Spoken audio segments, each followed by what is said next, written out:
नमस्कार, मैं हूं संदीप चौधरी। आज सबसे बड़ा सवाल में हम बात करेंगे विधानसभा चुनाव की, उत्तर प्रदेश चुनाव की और खास उत्तर प्रदेश के पश्चिमी इलाके की।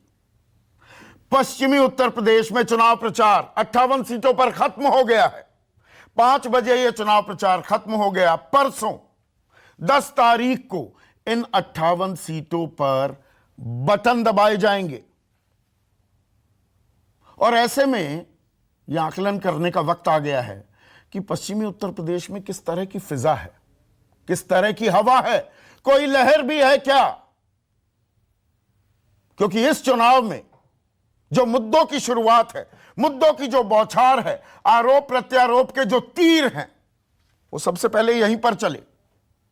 गर्मी की बड़ी बात हुई, गर्मी निकालने की बात हुई, कैराना को शिमला और फिर शामली को शिमला बनाने की बात हुई। मुख्यमंत्री योगी आदित्यनाथ ने की कि हम गर्मी निकाल देंगे। ये दंगाइयों, अपराधियों, गुंडों की गर्मी निकालने की बात कर रहे थे योगी आदित्यनाथ, ऐसा उनका दावा है। विपक्ष कहता है कि नहीं जी, ये तो 80-20 वाला खेल चल रहा है, एक समुदाय विशेष को, एक धर्म विशेष को टारगेट करने की कोशिश की जा रही है। पलटवार भी हुआ कि घर खुद भेज दिया गया है। गोरखपुर से चुनाव लड़ रहे हैं मुख्यमंत्री योगी आदित्यनाथ, उनकी तो गर्मी पार्टी ने ही निकाल दी। पलायन का मुद्दा हावी है कि अब पलायन नहीं होता उत्तर प्रदेश में। गृह मंत्री अमित शाह ये ताल ठोकते नजर आए डोर टू डोर कैंपेन पर जब निकले पश्चिमी उत्तर प्रदेश में कि पलायन रुक गया है। अब इस इलाके से सिर्फ गुंडे, मवाली, अपराधी, आतंकी ही पलायन कर रहे हैं। साफ है कि बीजेपी कानून व्यवस्था को एक बड़ा मुद्दा बनाना चाहती है, लेकिन साथ ही साथ दंगे का जिक्र करना भी नहीं भूल रही। यह वही इलाका है 2013 में मुजफ्फरनगर के नजदीक कवाल गांव में बवाल हुआ था। सचिन और गौरव की हत्या कर दी गई थी और उसके बाद दंगे हुए और उस राजनीति का, उस बदले हुए परिप्रेक्ष्य का किसे फायदा हुआ ये आप जानते हैं। अभी मैं कुछ आंकड़े भी बताने वाला हूं। विपक्ष कहता है हम तो भाईचारे, सामाजिक समरसता के नाम पर चुनाव लड़ रहे हैं, लेकिन वो भी कहीं ना कहीं जाट मुस्लिम गठबंधन, इस गठजोड़ को मजबूत करना चाहते हैं, जो समाजवादी पार्टी और आरएलडी के गठबंधन के प्रत्याशियों की सूची में भी साफ दिखाई देता है। अमित शाह कहते हैं दंगे हमने होने नहीं दिए, लेकिन दंगों को भूलना नहीं है। तो कहीं बीजेपी ये रणनीति भी अपना रही है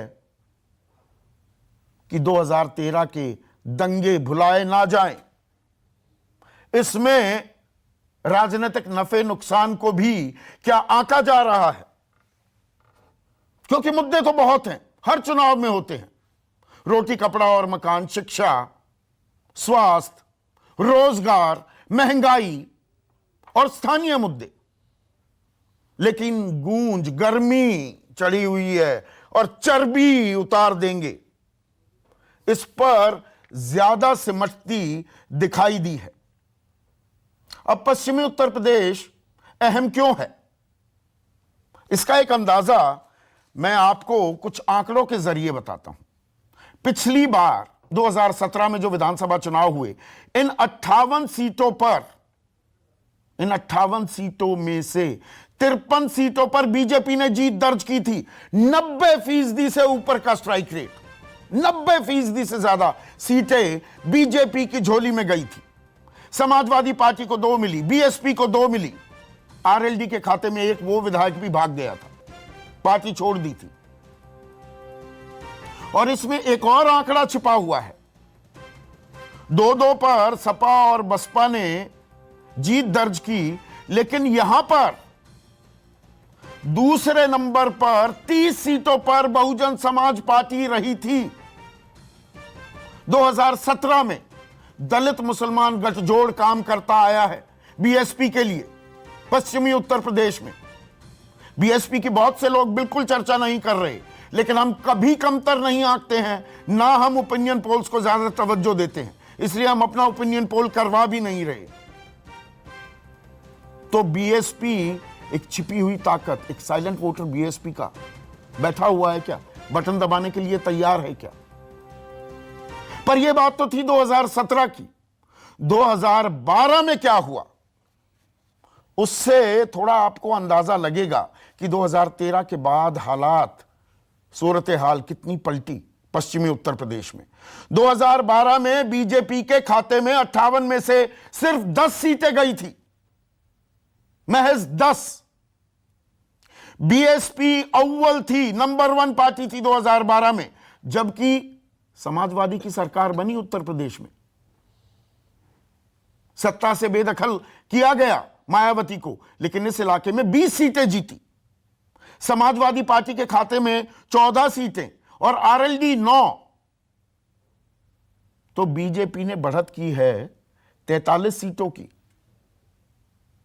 और इसी के चलते जो ये 90% से ऊपर का स्ट्राइक रेट था, 80% से ज्यादा सीटें जीतकर उन्होंने सरकार बनाई।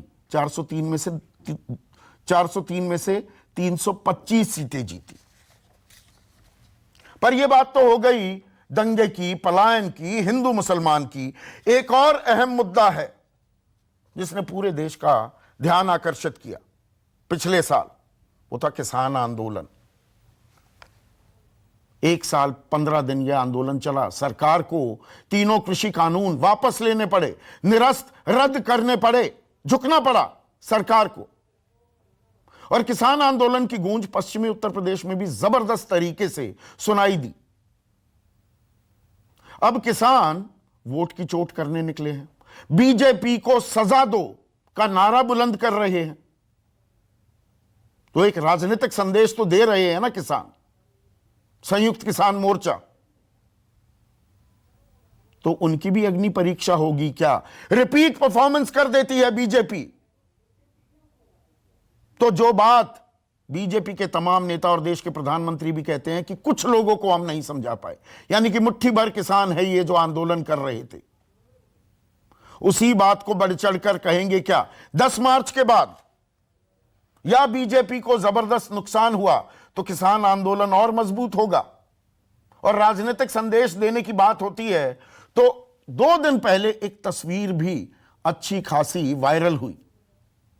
और तस्वीर क्या थी? नरेश टिकैत, राकेश टिकैत जो इस किसान आंदोलन के सबसे बड़े चेहरा हैं, उनके बड़े भाई बीकेयू के अध्यक्ष और बाल्यान खाप के मुखिया भी आशीर्वाद देते दिखे जयंत चौधरी को, आरएलडी के अध्यक्ष जयंत चौधरी को।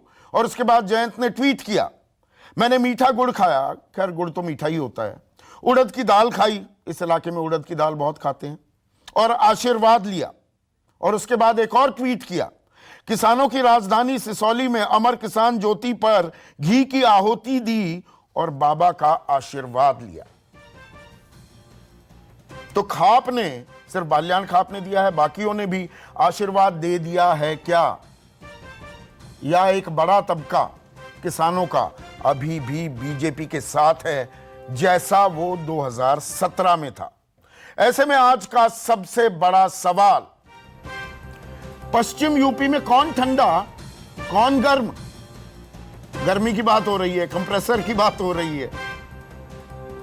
और पश्चिम में किसान आंदोलन की अग्नि परीक्षा। चर्चा में मेरे साथ बीजेपी के राष्ट्रीय प्रवक्ता, उनके युवा चेहरा हैं शहजाद पूनावाला, विजय राठी राष्ट्रीय प्रवक्ता हैं समाजवादी पार्टी के, एनडीए के अहम घटक, बीजेपी के अहम घटक केंद्र में और साझा सरकार बिहार में चला रहे हैं, उनके प्रधान महासचिव, जेडीयू के प्रधान महासचिव, और खुद पश्चिमी उत्तर प्रदेश से आते हैं केसी त्यागी, नरेश सिरोही जो कि बीजेपी किसान मोर्चा के उपाध्यक्ष रह चुके हैं और 90 के दशक से इस इलाके में बीजेपी की पैठ जमाने में और जाटों में उन्हें घुसाने में अहम भूमिका निभाई थी। सुधींद्र भदौरिया वरिष्ठ नेता हैं बहुजन समाज पार्टी के, वो भी मेरे साथ जुड़ गए हैं, और किसान आंदोलन के बड़े चेहरा युद्धवीर सिंह भी इस चर्चा में मेरे साथ जुड़ चुके हैं। तो शहजाद, आज हम पश्चिम की ही बात करेंगे सिर्फ, और ये पश्चिम में जो 90% से ऊपर का आपका स्ट्राइक रेट था, इस बार बड़ा ठंडी और गर्मी की, ठंड और गर्मी की बड़ी बातें हो रही हैं। तो अभी गर्म हैं आप। वो है ना एक पुरानी कहावत अंग्रेजी की, well begun is half done. अच्छी शुरुआत मतलब आधा काम तो पूरा हो गया, तो आधा काम पूरा करने वाले हैं पश्चिम में। ऐसा है कि आपको मैं निश्चित करा देता हूं, आप निश्चित रहिए कि इस बार हमारा जो वोट शेयर है वो ऐतिहासिक रूप से आज 50% से ऊपर जाएगा इस इलाके में। और मैं इसलिए कह रहा हूं इतने कॉन्फिडेंस के साथ, क्योंकि पता है कुछ लोग यहां पर बात करते हैं पोटली उठाकर अन्न संकल्प की। आपने सुना होगा संदीप जी, अन्न संकल्प आजकल कुछ लोग ले रहे हैं, परंतु उनकी प्रत्याशियों की सूची देखेंगे तो ऐसा लगता है कि अन्न संकल्प नहीं, गन संकल्प वाले सभी लोग ले लिए हैं। ये प्रत्याशी की सूची कम, इंडियाज मोस्ट वांटेड की लिस्ट ज्यादा नजर आती है। एडीआर ने भी कहा है 75% जो प्रत्याशी है वो ऐसे प्रत्याशी है, कोई दागी, दंगाई और इस प्रकार से जो लोग हैं उनको टिकट देने का काम, जिनको हम जेल भेजने का काम करते हैं आमतौर पर, उनको वो विधानसभा भेजना चाहते हैं। बहरहाल आज मुद्दा नहीं, इसी पे एक मिनट एक इंटरजेक्शन। और आप भी शहजाद एक इंटरजेक्शन। आपने विपक्ष पर आरोप लगाया, एडीआर की रिपोर्ट को भी आपने कोट कर दिया, तो आप ही के इस इलाके से जो प्रत्याशी हैं, वो संगीत सोम हो, वो सुरेश राणा हो, दो बड़े जो चेहरे हैं उन्हीं का नाम बता रहा हूं, क्या वो दागी नहीं है? क्या उन पर गंभीर आरोप नहीं है? क्या मुजफ्फरनगर दंगों के आरोप पिछले साल मार्च में बाकायदा सरकार ने हटा दिए, कोर्ट ने नहीं हटाए? तो मतलब दरअसल इस अवाम में सभी नंगे हैं दागी उम्मीदवारों को लेकर। बहुत अच्छी बात आपने पूछी, और मैं डंके की चोट पर यह कहना चाहता हूं, और आजम खान का तो वीडियो भी सामने आया था कि किस प्रकार से वो पुलिस से पक्षपातपूर्ण कार्रवाई करने के लिए कह रहे थे। सुप्रीम कोर्ट ने उस समय पर फैसला भी दिया था कि कैसे पक्षपात किया गया, एक समुदाय को मुआवजा दिया गया, दूसरे समुदाय को अलग रखा गया। और इसी पक्षपातपूर्ण रवैये की वजह से आज चाहे जैन जी हो साथ में उनके, पर आजम खान की किस प्रकार से चलती है कि कई मासूम जाट नेताओं को और जाट समुदाय के लोगों को प्रताड़ित करने के लिए उन पर गलत गलत केस भी लगाए गए। कुछ के वापस हो चुके हैं, कईयों के वापस होने की प्रक्रिया में है, और मुझे निश्चित उम्मीद है कि जिनको भी प्रताड़ित करने का काम आजम खान के इशारे पर और मुकीम काला और मोहम्मद फुरकान जैसी सोच रखने वाले जो जिन्ना के सामने नतमस्तक होते हैं, जो राजाराम जाट के और चौधरी चरण सिंह जी के, राजा महेंद्र प्रताप जी के अनुयायी नहीं है, उन्होंने भरपूर तरीके से किया, परंतु उसको भी ठीक करने का काम अगले 5 वर्ष में हम ही को मिलेगा। परंतु सवाल यह भी पैदा होता है संदीप जी, क्योंकि आप एक बड़े पत्रकार हैं और समाजवादी के भी हमारे साथ साथी बैठे हैं, 4-5 पैमाने उठा देते हैं। अगर वो हमसे बेहतर काम किए हैं तो जो भी अन्नदाता है वो उनको वोट दे देंगे। 2012 में इन्होंने कहा था कि हम किसान आयोग बनाएंगे। किसान आयोग कहां है उनसे पूछ लीजिएगा। 2012 में इन्होंने कहा था कि किसानों को फसल बीमा देंगे, 1-1 रुपए के चेक देते थे। हमने 2000 करोड़ से ज्यादा किसान फसल बीमा दी। इन्होंने किसान कर्ज माफी की बात की, हमने कर्ज माफी के नाम पर 36,000 करोड़ के कर्ज माफ किए। इन्होंने 95,000 करोड़ के गन्ना भुगतान किया, हमने 1,51,000 करोड़ के गन्ना भुगतान को किया, और इनका भी 11,000 करोड़ बाकी था। उस पर भी आएंगे शहजाद, आपने 4 चीजें गिनवाई नहीं, पर जो आप जाट और मुसलमान, आपके संबोधन में ये शब्द और इनका रेफरेंस लगातार आता दिखा। तो 2013 के दंगे जो हुए उन पर मर्रम लगाई जानी चाहिए या दंगों को नहीं बुलाया जा सकता, यही आपकी चुनावी रणनीति है? इसलिए आप पलायन का मुद्दा, जो बाद में फर्जी भी साबित हुआ था, पलायन के मुद्दे को तूल दे रहे हैं और दंगों की याद दिला रहे। हाँ संदीप जी, अगर आपको इस पर एक प्रकार से मुजफ्फरनगर दंगों से आगे बढ़ना है तो दंगाइयों को टिकट देकर यह संदेश आप उसी समाज को देंगे कि जो आपके अपराधी है उनको हम सशक्त करने का काम कर रहे हैं, या आप कहेंगे कि चलाइए इन पर बुलडोजर, जैसे आपने कुर्क करवाई कई लोगों की अवैध संपत्ति, उसके साथ हम आपके खड़े हैं। आज तो ऐसा है कि जो पलायन कराने वाले थे नाहिद हसन, उनको टिकट देने का काम किया जा रहा है, और आज जो पलायन कराने वाले थे वो जेल हाथ जोड़ जोड़ कर जा रहे हैं। मोहम्मद फुरकान की बात कर लो, तो मैं तो पूछता हूं इनसे कि अगर इनको मरहम लगाना था तो सहारनपुर में जो दंगाइयों का अपराधी था, दंगा का अपराधी था मोहर्रम अली पप्पू, उसको पार्टी में लेकर ये मरहम लगा रहे थे। तो क्या जो आप भी तो दंगाइयों के तमाम अपराधी हैं, उनको वो टिकट केस देकर, वापस ले चाहे रहे वो हैं कि नहीं ले रहे? यहां पर मुझे बता दे कि अगर मासूम समाज पर जानबूझकर प्रताड़ित करने के लिए केस फर्जी लगाए गए हो तो आरएलडी के जो यहां पर साथी बैठे होंगे उनसे पूछ लीजिए। ये तो चौधरी अजीत सिंह जी ने कहा था कि मुलायम सिंह यादव ने दंगे करवाए थे, उनका पूरा हाथ था उसमें। मेरे पास वीडियो भी है, मैं चला दूंगा आपके सामने अगर अनुमति हो तो। 30 सेकंड की वीडियो है। तो अगर हम चौधरी अजीत सिंह जी ने जो हमें रास्ता दिखाया है कि मुलायम सिंह यादव की पार्टी ने दंगे करवाए और लोगों को प्रताड़ित किया, समाजवादी पार्टी के साथ गठबंधन करती है और किसान की खेती आप कहते हैं कि वो गलत घर में चले गए, दरवाजे आपके खुले हैं, तो ये जाट मुस्लिम गठजोड़ ना हो जाए, परेशानी का सबब वहां है क्या शहजाद? और इसीलिए वो खाई जो है खाई बनी रहे। संदीप जी, मैं यही पूछ रहा हूं। संदीप जी, हमने ये तो जरूर विश्लेषण किया कि आप गलत घर चले गए, परंतु हमारे विश्लेषण को अगर ऑफर कोई समझ रहा है तो ऑफर तो उसको दिया जाता है जो अवेलेबल हो। अब जो अवेलेबल होना चाहता है या जिसकी भावना है कि रहकर भी उसको अवेलेबल लग रहा है कि आजम खान की ज्यादा चल रही, मेरी नहीं चल रही, तो वो हमारे विश्लेषण को ऑफर मान रहा है। हमने ऑफर नहीं, हमने विश्लेषण किया और बहुत नहीं, दरवाजे बात के लिए भी खुले हैं। जो बताया ये भी कहा गया ना, फिर जयंत चौधरी ने कहा मैं वो चवन्नी नहीं जो पलट जाऊं। वो आजकल स्क्रिप्ट राइटिंग, बड़े अच्छे डायलॉग सुनने को मिले, ऐसे लग रहा है कोई फिल्म देख रहे हैं, चुनाव प्रचार प्रसार नहीं देख रहे। मैं सिर्फ बीजेपी की बात नहीं कर रहा हूं, मुस्कुरा भी सकते हैं, चुनाव का विश्लेषण ही तो कर रहे हैं शहजाद, कि मैं वो चवन्नी नहीं जो पलट जाऊं। कोई कहता गर्मी निकाल देंगे, शिमला बना देंगे, शामली को भी शिमला बना देंगे। दूसरे कहते हैं सर में ठंड चढ़ गई, वो खीर नहीं बन सकती बीजेपी से जो मैं खाऊं। बड़ी अच्छी स्क्रिप्ट राइटिंग हो रही है दोनों तरफ से। देखिए संदीप जी, ये कोई पहला राजनीतिक निकाह तो समाजवादी पार्टी कर नहीं रही। इससे पहले कांग्रेस के साथ निकाह किया, तुरंत 3 तलाक हो गया। फिर उन्होंने अच्छा, जी की समाजवादी गठबंधन करे तो निकाह, और आप तलाक हो गया। आप अगर जो गठबंधन करते हैं आरपीएन सिंह को ले आते हैं, निकाह का मतलब जितिन प्रसाद को ले आते हैं, वही लुटियंस दिल्ली वाले, silver spoon in their mouth वाले, तो वो अच्छी रणनीति होती है। नहीं, हमने कहा हमने कहा कि मैरिज ऑफ कन्वीनियंस, जिसको मैं हिंदी में, मेरी हिंदी कमजोर होगी तो अनुवाद करते समय मेरे मुंह से निकाह निकल गया। अच्छा, चलिए निकाह मत कीजिए। बीजेपी दूसरी शादी नहीं करती, बीजेपी दूसरी शादी नहीं करती, यहाँ निकाह और 3 शादियां, बुआ और बबुआ की जोड़ी। हाँ। चलिए, अच्छा है। पर विजय राठी जो शहजाद ने, 1 मिनट आप ही का सवाल पूछ रहा हूं, रुकिए, थोड़ा सा धीरज रखिए।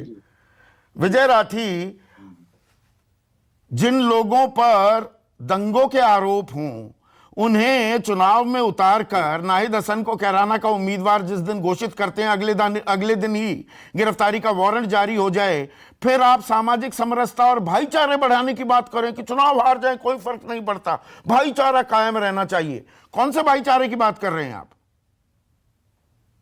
देखिए संदीप जी, ऐसा मैं आपके सवाल का भी जवाब दूंगा। मैं इस बार इनके भी सवाल का जवाब दे दूं शहजाद का। मैं अभी मेरठ की सरदना विधानसभा में ही बैठा हूं और किस्मत से अभी जाटों की बात चल रही थी तो मैं जाट भी हूं। मैं इनको बता दूं, सबसे पहले उनका सवाल का जवाब दे दूं, फिर आपका दूंगा। अभी उन्होंने बहुत सारी बातें की और वो बोल रहे थे कि जाटों को बरगलाया जा रहा है, बहकाया जा रहा है। जाटों को इतना बेवकूफ समझ रखा है क्या इन्होंने? 2014 में, 2017 में, 2019 में जाटों ने भर के वोट दिया था भारतीय जनता पार्टी को, और इसलिए दिया था कि एक उम्मीद जागी थी। इन्होंने एक सपना दिखाया था, एक अवतार की तरह प्रधानमंत्री आए थे, और योगी जी को इन्होंने उसके बदले दिया क्या? दिया ये कि पूरे 1 साल जो किसान आंदोलन चला, आतंकवादी खालिस्तानी की उपाधि हमें मिली। वो उपाधि मिलने के बाद ये भूल गए कि चुनाव भी होने हैं। लेकिन अब जब चुनाव में पहुंचते हैं, आप ये बताइए, चाहे खतौली हो, गढ़ हो, हापुड़ हो, सरदना हो, सिवाल खास हो, छपरोली हो, यहां इनके प्रत्याशी को विरोध कौन कर रहा है? ये किसान है, सारी बिरादरी है और मूलतः उसमें जाट है। तो ये फिर भी उनको समझाने की कोशिश कर रहे हैं कि भाई आपको नुकसान है, जबकि वो समझने को तैयार नहीं है। क्या जाट नहीं जानता कि उसका भला किस जगह है? आदरणीय चौधरी तो चरण सिंह जी के कानून आदर्शों वापस पे लिए प्रधानमंत्री संदीप ने। जी, एक मिनट सुनिए विजय राठी, इस इलाके जी। में 2012 में 3 जाट विधायक थे और बीजेपी जब सत्ता में आई तो 14 विधायक जाट थे और 4 मंत्री बने। क्या इस बात को नकारेंगे संदीप जी, या जाट इसे भारतीय भूल जनता जाएगा? पार्टी जब आप में जाति विशेष की बात ही करने लगे तो मैं भी स्पेसिफिक बता हो रहा हूं। हूं। भारतीय जनता पार्टी में अगर कोई जाट भी है तो वो जाट नहीं है, वो बीजेपी का कार्यकर्ता, वो बोल नहीं पाता, उसकी जबान काट दी जाती है, वो अपनी आवाज तक नहीं उठा सकता। इनकी साजिश आप समझिए। आदरणीय संजीव बालियान जी को भेजा सिसोली और सोरम में कि सांप मरे या लाठी, सांप मरे या जाट, नुकसान किसका है? अगर वहां भिड़ंत होती सोरम में, हुआ क्या था आपको पता है? संजीव बालियान जी का विरोध हुआ, संजीव बालियान जी के बाउंसर ने गांव वालों को पीटा, उसमें पंचायत हुई पूरी बिरादरी की और संजीव बालियान जी का जिस चुनाव में बहिष्कार विरोध करने का नहीं होता तय हुआ। विजय राठी, तो इसलिए आपके उम्मीदवारों का ये विरोध चाहते- नहीं हो रहा, 10 आदमी विरोध करने लगे हैं, हुड़दंग मचाने लगे हैं, उसे आप कह रहे हैं कि सब लोग विरोध में आ गए। देखिए, ये संदीप जी 10 आदमी नहीं है, ये उस बात का नतीजा है जिन किसानों को आपने आतंकवादी और खालिस्तानी कहा, जिनको आपने महंगाई की चोट दी, जिनके खेत में सांड घुस के पूरी फसल बर्बाद कर दिया, जिनको आपने सम्मान नहीं दिया और जिनके राष्ट्रीय चौधरी को आपने घर खाली कराया, जयंत चौधरी जी पे आपने हाथरस में लाठी चलाई, आपने चौधरी चरण क्या घोषणा की थी प्रधानमंत्री जी ने? आदरणीय चौधरी चरण सिंह के नाम पे कोष बनेगा, 500, 700, 1000 करोड़ का पहली कैबिनेट में, यही तो कहा था उत्तर प्रदेश में मेरठ की रैली में। क्या नतीजा निकला? 75 जिले में 2 करोड़ का भी कोष नहीं बना और आज इन्हें जाट और किसान याद आ रहे हैं। तो संदीप जी, समाजवादी पार्टी को भी तो आरएलडी तभी देखिए, याद आई, आरएलडी की बैसाखी संदीप की जी, जरूरत थी।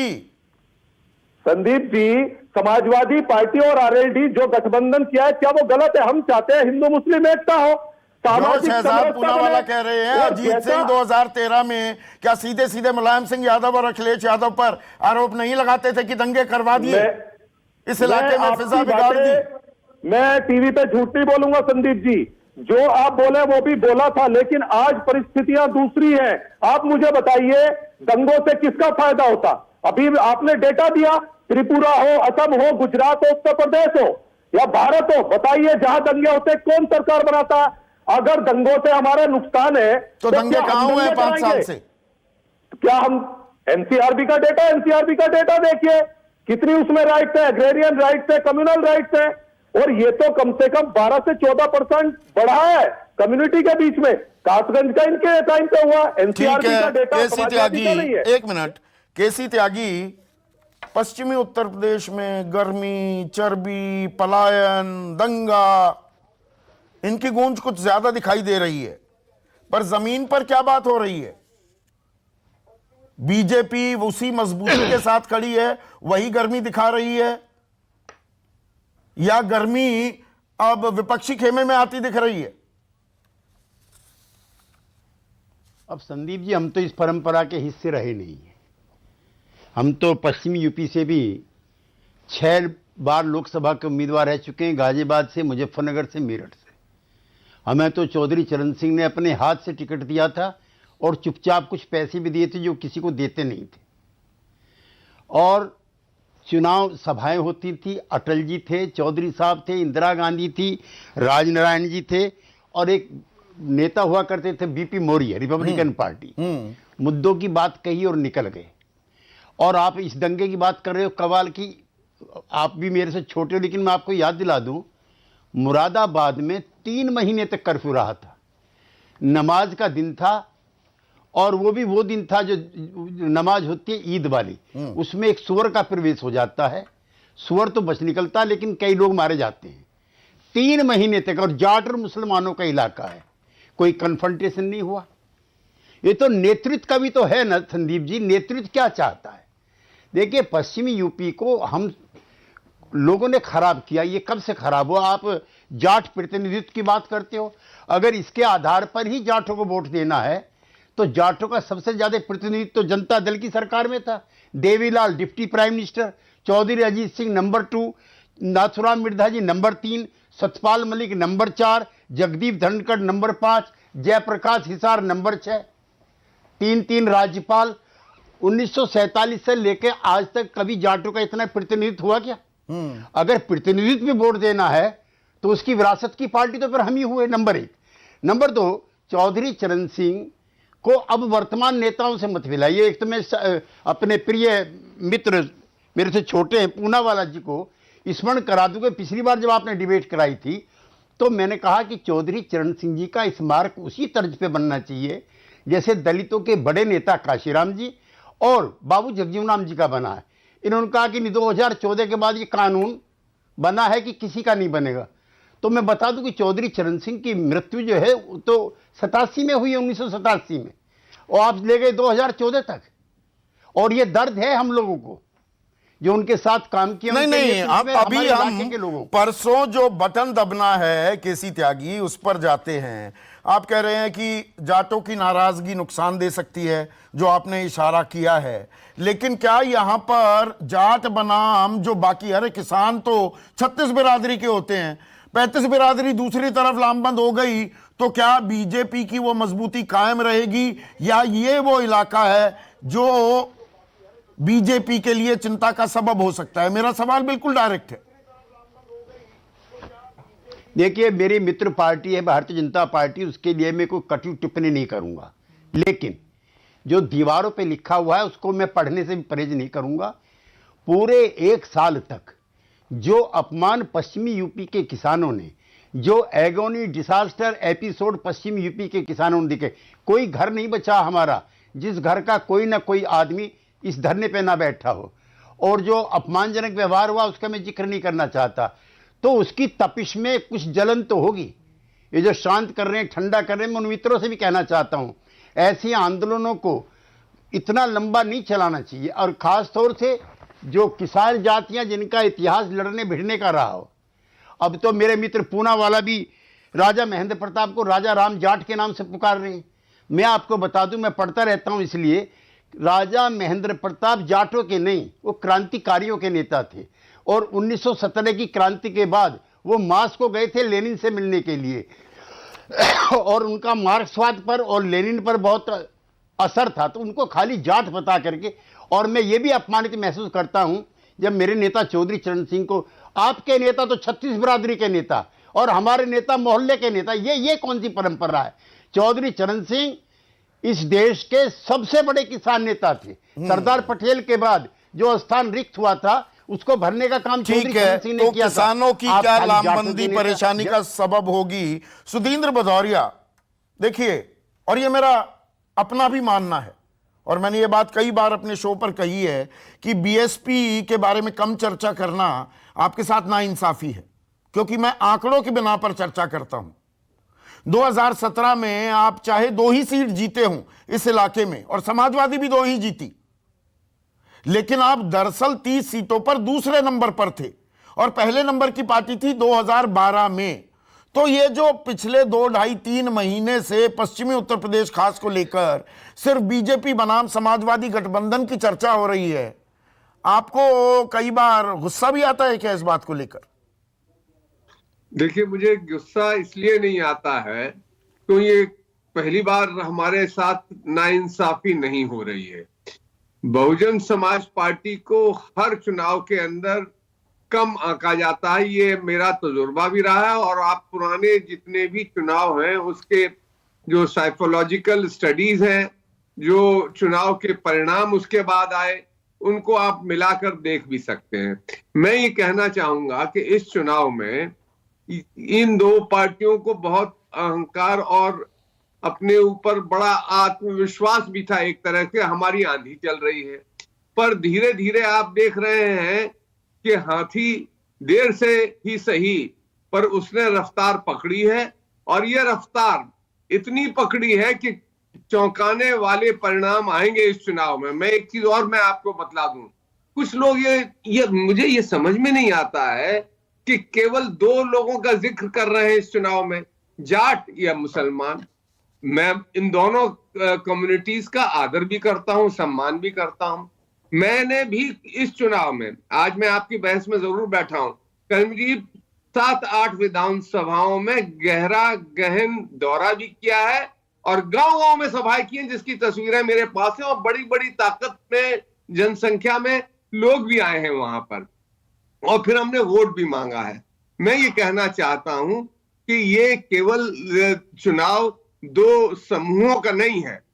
ये लोगों ने देखा है कि किन राज्यों में किन की सरकारें रहती हैं तो दंगे कैसे होते हैं। आपने क्या मालूम नहीं है क्या पूर्व प्रदेश के लोगों को, जब मुजफ्फरनगर का दंगा हुआ उसमें मुसलमान हो चाहे हिंदू हो, दोनों ही परेशान रहे, हताहत हुए, कई लोगों की मौत हुई, और पलायन करने वाले भी सब तरफ से थे लोग। तो मैं ये कहना चाहता हूं कि लोगों को विश्वास है, पश्चिमी उत्तर प्रदेश में विशेषकर, जहां पहले चरण का चुनाव होने जा रहा है, अब हाथी ने रफ्तार पकड़ ली है।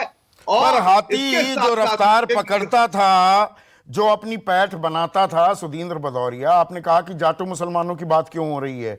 आपका भी एक गठबंधन था ना, दलित मुसलमान, और लड़ाई क्या इसी बात की है? एक मिनट सुनिए ना सर सुनिए तो प्लीज सुनिए। देखिए, लड़ाई ये हो रही है, बीजेपी चाहती है कि जाट ना चिटके, मुसलमान जाए।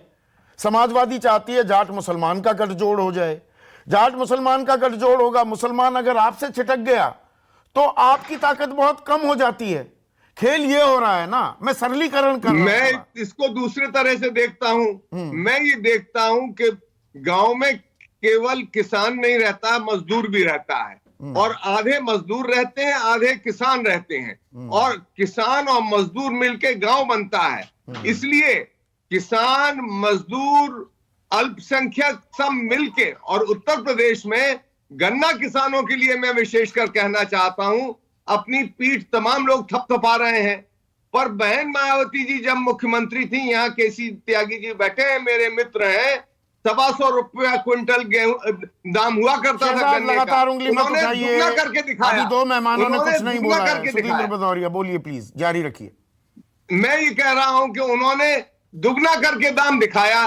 कुछ लोग एमएसपी की बात करते हैं, कुछ किसानों की बात करते हैं। जब दंगे होते हैं तो सफाई में महोत्सव होता है। महोत्सव करने वालों को उस समय जब ठिठुरती हुई ठंड में लोग मर रहे हो, और महोत्सव करने वाले लोगों को कौन वोट देगा? मैं नहीं समझता हूं कि हिंदुस्तान की जनता, किसानों को सिर्फ जाट बनाकर भी पेश किया जा रहा है, इससे परेशानी होती है आपको? किसान, सुधींद्र देखिए, भदौरिया, मैं पश्चिमी उत्तर प्रदेश में बुलंदशहर से लेकर सहारनपुर तक कोई जिला ऐसा नहीं है जहां हमारी रिश्तेदारियां नहीं है, और हम भी उतने ही गन्ना किसान हैं जितने कि वो लोग हैं। और हम लोग, वो लोग मिलके, हम लोग चाहे गुजर हो, चाहे सैनी हो, चाहे जाट हो, चाहे क्षत्रिय हो, और फिर दलित हो, ये सब लोग मिलके इस उत्तर प्रदेश के चुनाव में हिस्सा ले रहे हैं। ठीक है, लेकिन उसी में ही कई फाड़ करने की भी कोशिश है।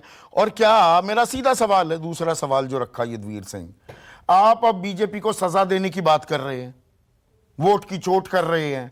ये किसान आंदोलन आप लोगों के लिए भी अग्नि परीक्षा है क्या? वो तस्वीरें दिखाइए, नरेश टिकैत आशीर्वाद दे रहे हैं जयंत चौधरी को।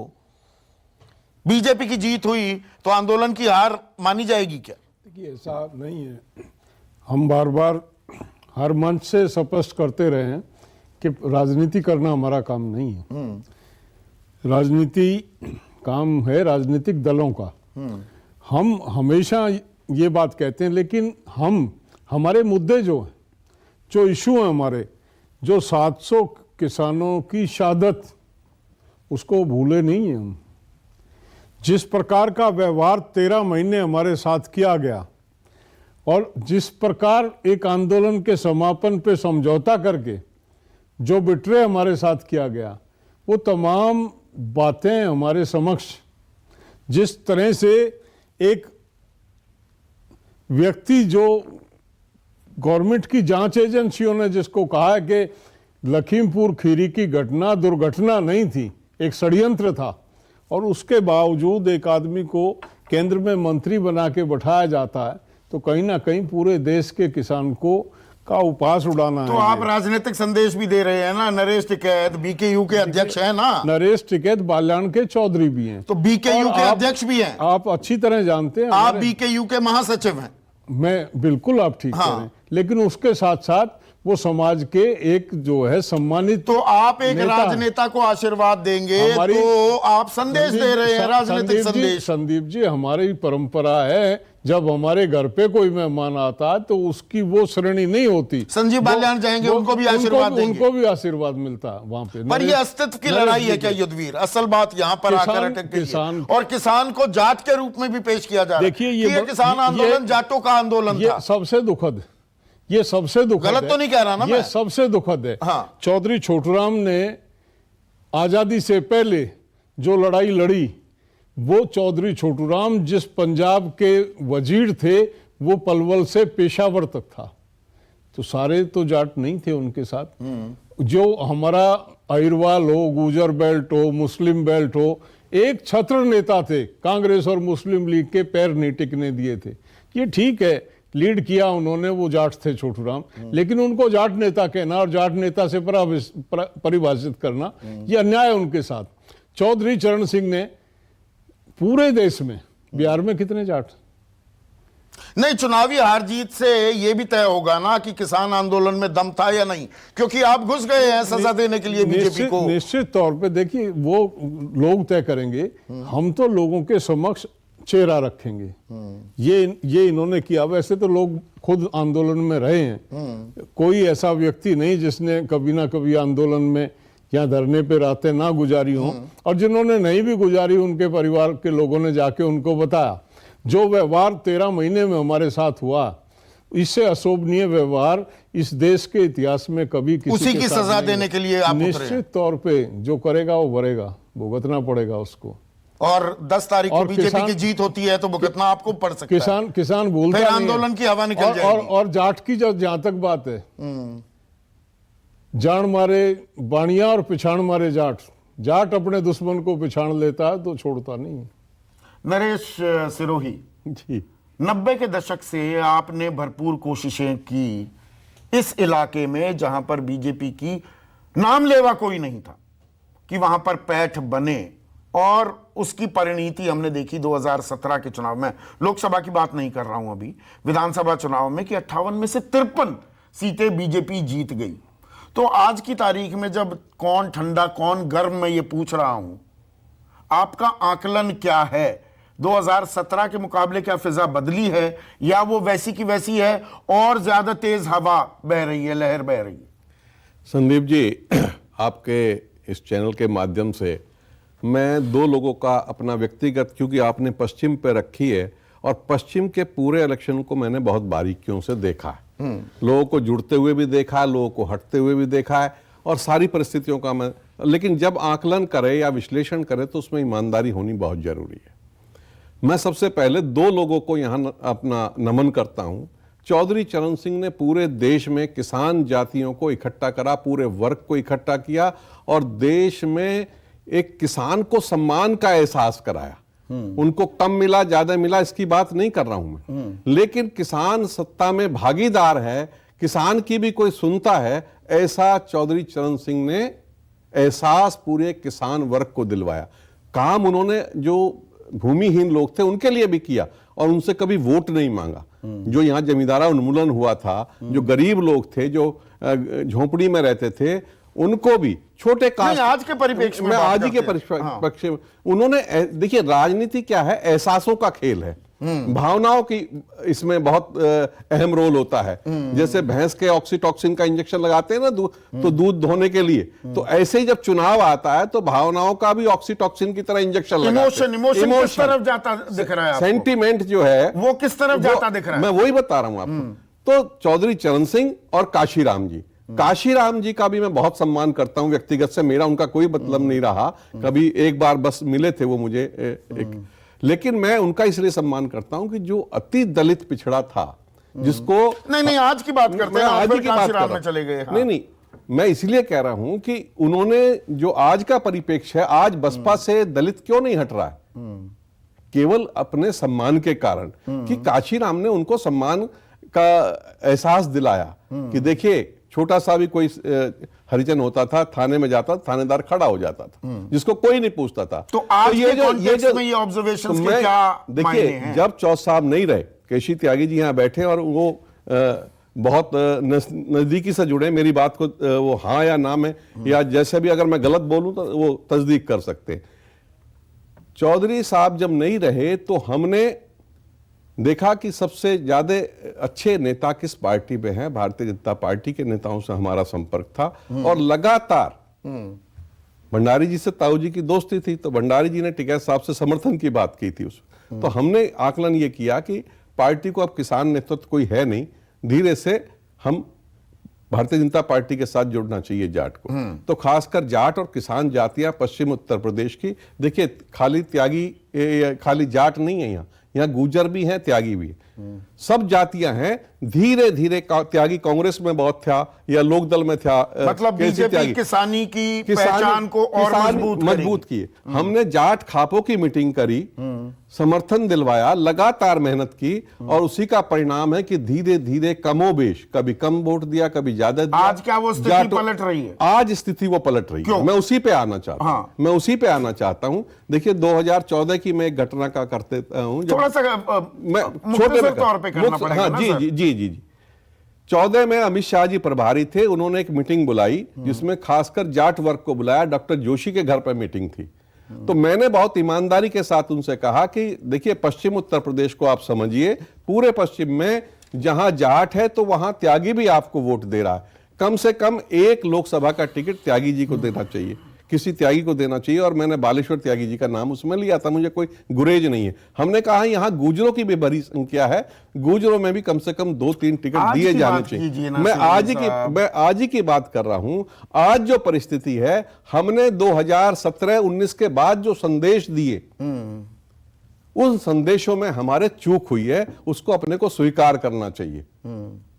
हमने जब लैंड एक्विजिशन आया, युद्धवीर सिंह थे, हमने मने किया था कि लैंड एक्विजिशन एक्ट पे आप इसको मत अमेंडमेंट लेके आइए, ये गलत है, हमारा ही बनवाया हुआ है, अगर आप इसको लाओगे तो हमारा किसान विरोधी की छवि बनेगी। तो सबसे पहले लैंड एक्विजिशन अमेंडमेंट जो लेके आए उस पे हमने ऐतराज किया और अरुण जेटली जी के माध्यम से उसको वापस कराया। फिर ये इलेक्शन आया तो जाट आरक्षण का भी मामला हुआ और तमाम तरह के हुए, जाट और गैर जाट। देखिए एक बात और मैं बताता हूं, जब मैं पार्टी से जुड़ा और लगातार हमने बैठक की, हुकुमदेव जी अध्यक्ष थे किसान मोर्चा के, मैं उनके साथ पदाधिकारी था, तो हम एक तरफ श्यामा प्रसाद मुखर्जी का फोटो लगाते थे, एक तरफ दीनदयाल जी का लगाते थे। मतलब आपके सरोकार आपके चिंताओं को तवज्जो नहीं दी। सर थोड़ा सा वक्त की कमी है ना। बीच में चौधरी चरण सिंह का फोटो लगाते थे, तो हम संदेश देते थे कि नहीं ये पार्टी अपनी है। तो कहीं उन संदेशों में जो कमी हुई है उसका खमियाजा पार्टी को भुगतना पड़ सकता है। शहजाद पूनावाला रिस्पॉन्ड कीजिए, 30 seconds I have to close. कि जो संदेश देने थे ये आप ही के उन लोगों में से जिन्होंने बीजेपी को मजबूत किया और किसान संगठन जो है आपका भारतीय किसान संघ, उसके उपाध्यक्ष रहे। संदीप जी, पहले मैं आधे घंटे से एक point of order point out करना चाहता हूं। राजा राम जाट वो थे जिन्होंने जाटों को संगठित करके औरंगजेब के खिलाफ लड़ाई लड़ी 16वीं सदी में, 17वीं सदी में, और राजा महेंद्र प्रताप सिंह अलग है। तो अगर हमारे साथी को नहीं पता इस बारे में तो मेरे मुंह में कम से कम गलत शब्द ना ठूसे। उनको राजा राम जाट और राजा महेंद्र प्रताप सिंह कौन है वो दोनों में अंतर कर लेना चाहिए। औरंगजेब और जिन्ना से मोहब्बत आजकल चरम पर है तो शायद नहीं हो पाती है, बहरहाल उस पर नहीं जाते। आप अपने ही सबसे अहम घटक के प्रधान महासचिव जिन्ना प्रेमी बता रहे हैं कि शहजाद? नहीं, मैंने नहीं बताया। मैंने जो बात कही है मैंने उतनी बात मैं क्लैरिफिकेशन चाह रहा था, मैं भी एक पॉइंट ऑफ ऑर्डर रेज कर रहा हूं। अब आप शब्द मत ठूसिए, मेरे मुंह में शब्द मत ठूसिए। जिनको औरंगजेब के खिलाफ सबसे पहले किसने लड़ाई लड़ी ना पता हो उसको जाकर चिंतन करना चाहिए। अब मैं अपनी बात त्यागी को चिंता करनी चाहिए। हमने 31 चीनी मिले जो बंद इन्होंने, जिन्ना के सपने देखने वाले भी बहुत है, उनको भी चिंता करनी चाहिए। बहरहाल मैं ये कह रहा हूं कि आज तो मैं केवल आंकड़ों की बात करना चाह रहा हूं। इन्होंने 31 चीनी मिलें संदेश नहीं दे पाए, क्या सवाल ये था? करवाया हमने, रिकॉर्ड गन्ना भुगतान करवाया। ऐसा है 2016, 14, 17 की बातें हुई।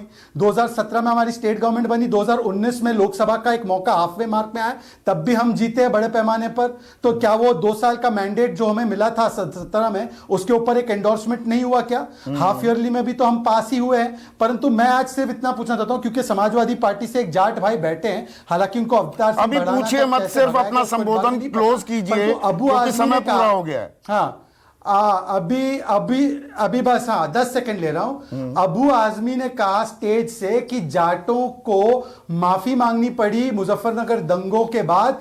मौलानाओं से उनका स्टेटमेंट यह है, क्या यह जाटों का सम्मान है, यह जाटों का अपमान है? और यह तो सांप्रदायिकरण मतलब नहीं है। जाट मुसलमान करना ही करना है। आपको एंडिंग संबोधन में भी वही बात याद आई जिन्ना की, जो आप प्रेम की बात कर रहे हैं।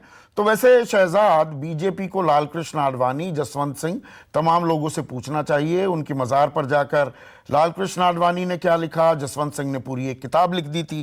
तो क्या हिंदू मुसलमान जाट मुसलमान होगा? ये ठंड गर्म इसी की है या मुद्दे हावी होंगे? परसों बटन दबना है 58 सीटों पर। जनता जनार्दन आप हैं, तय आप ही करेंगे। नमस्कार। नमस्कार, मैं हूं मानक गुप्ता। अगर आपको हमारा ये वीडियो पसंद आया हो तो इसे लाइक और शेयर जरूर करें। और हां, हमें सब्सक्राइब और फॉलो करना ना भूलें ताकि आप देश और दुनिया की कोई खबर मिस ना करें। चाहे कोई ब्रेकिंग न्यूज हो या कोरोना वायरस से जुड़ी कोई भी अपडेट, पॉलिटिक्स हो या आपकी जेब से जुड़ी कोई खबर, इलेक्शन की कोई न्यूज हो, कोई कंट्रोवर्सी हो या फिर कोई वायरल वीडियो, सब कुछ मिलेगा न्यूज़ 24 पर। तो जुड़े रहिए हमारे साथ और देखते रहिए न्यूज़ 24।